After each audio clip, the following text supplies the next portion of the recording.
Bakit po yumaman siya? Dahil sa mga kabataan, Anong ginagawa ni Kibuloy? naghihikayat sila, ang sinasabi, pag-aaralin. Oo. O syempre, papayagan ng mga nanay na pag-aralin. O di ba? Tapos pag andoon na sila, parang tinatakot na huwag ka magsusumbong, gano'n. Ay, ganon? Kung ano yung ginagawa niyo dito. Mm, Kasi ganon. hindi ka makakapag-aral. Ang kaso, Ay, ganon. Tapos anong ginagawa sa mga estudyante?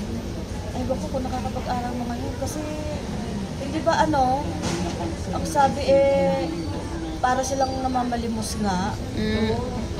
So, nasaan na po yung talagang Hindi ba utos kayo yun? nagbabasa ng ano? Hindi ba kayo nanonood sa YouTube? Ano yun siya? Kasi bihira po kaming makinig sa mga balita. Kasi kailangan salita ng Diyos ang aming pakikinggan. Tapos kukuha siya ng mga ng mga babae. Oo. Gaganunin lang pala. Kukuha na niya maliit pa lang. Maliit pa lang. Oo, Tapos siya minamaltra. magpapalaki. Siya magpapalaki. Minumulis siya. Ang sabi daw, hindi daw makakarating sa langit. Pag hindi makakarating pag hindi na ganon. Ay, grabe. So, Kaya yung iniba yung Stephanie, di ba balitang-balita yun, yung Stephanie na bata pa. Tapos? Kinuha niya. Binigay ng magulang. Siyempre, giginhawa siya. Dahil pag-aaralin siya. Kasi parang inampon. Pero tapos, nung siya'y lumaki na, inasawa. Inasawan na ni Kibuloy. Talaga? Ay, butit hindi nagkaanak. Meron anak. Meron? Iyan yung sinasabi po, kapag hindi mula sa Diyos, iyan ay kay Satanas. Sinasabi nga dito sa Ebanghelyo po, sa 2 Corinthians chapter 4 verse 3, at kung ang aming Ebanghelyo ay nakatalokbong pa sa mga may talokbong, ito ang sa mga kapahamakan. So mapapahamak sila kapag hindi nila isinabuhay ang salita ng Diyos. At sinasabi pa sa verse 4, nibinulag sila ng Diyos ang sanlibutan ito. Nibinulag ng Diyos ang sanlibutan ito ang mga pag-iisip ng mga hindi nagsisampalataya upang sa kanila'y huwag sumilang ang kaliwanagan ng Diyos, ang ebanghelyo ng kaluwalhatian ng Panginoon Kristo na siyang larawan ng Diyos.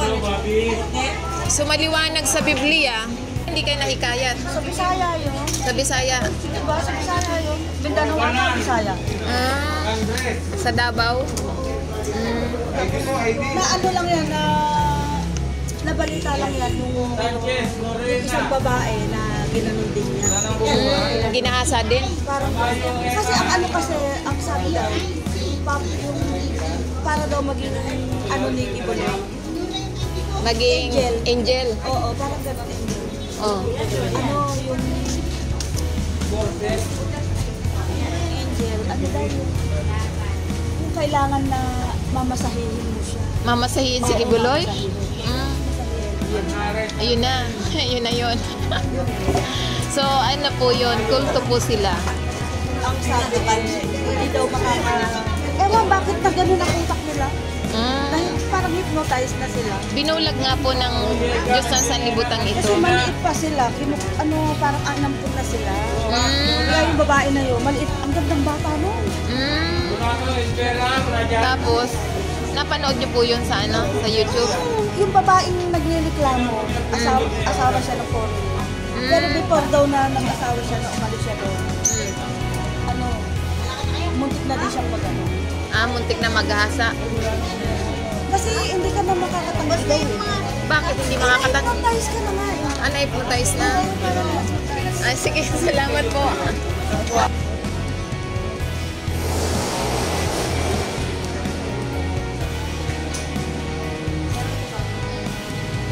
Salita po.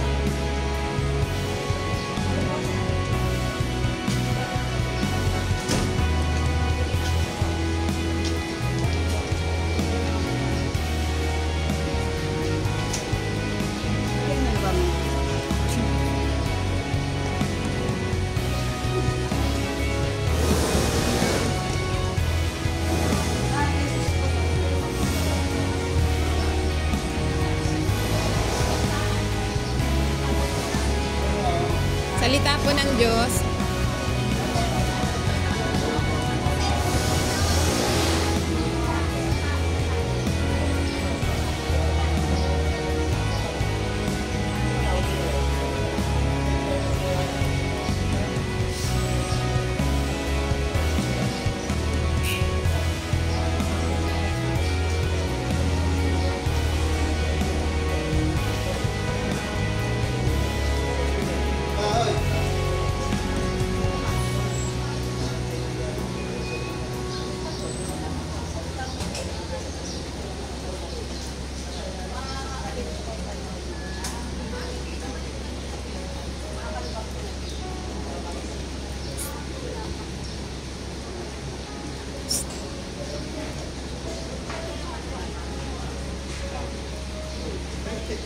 Ha?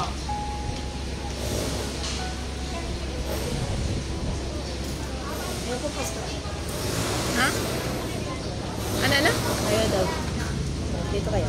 Ayun o. Ano? Bigyan mo. Ay, ito ba? Ito ba?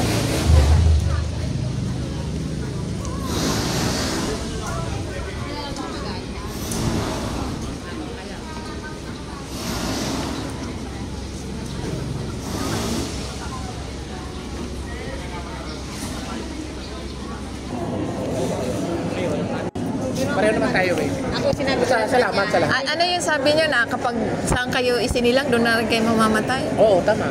Ano, Pwede yun. Katoliko po ako sinilang. Katoliko rin ako. Tama, okay. Pero ano kayo, dito nga kayo. Bawal dyan, mga sikip pa dyan. Kayo ay katoliko kumantin. Tatay ko yung sinilang ako. Actually po, Mag-usap kayo. ano po, hindi po Katoliko ang makapagliligtas sa atin. Ang makakapagligtas po sa atin yung pananampalataya natin sa Panginoon. Kahit na anong relihiyon po natin, wala pong kaligtasan. Wala pong kaligtasan sa mga relihiyon. Yes po. Kahit yung mga born again, mga kung ano man yun, kung hindi nila isinasabuhay ang salita ng Diyos, walang kaligtasan sa kanila. Kaya nga po, yun nga po sinasabi, di ba? Pero ito po ang akin. Mm. Ang ibig ko pong sabihin, ganito, ako naniniwala sa Diyos. Oh. Dahil marunong ako magdasal, marunong ako ano. Paano po kayo magdasal? Pero hindi po ako Yes po. sabihin nyo na ano, kasi Aanib. aanib sa ganyan. Wala pong organization na makakapagligtas. Wala rin pong relihiyon na makakapagligtas. Sabihin nyo na, kala mo di ako kanina ano. Sabihin na natin, demonyo. Dahil demonyo na kung dalang demonyo, kung dalang demonyo. Pero hindi po ako naniniwala sa Diyos. Hindi po kayo naniniwala. Pero kung halimbawa bibigyan kayo ng yung chance. pananampalataya ng ano, isa lang naman ang Biblia natin eh. Oh. Ang Muslim, ang ganito, isa lang po yan pero magkakaiba po ng paliwanag. Amen. Iba-iba. Pero kapag Yeah. nasa atin ang banal na espiritu ng Diyos, maunawaan natin. Sincere po. Ito po. Sige po.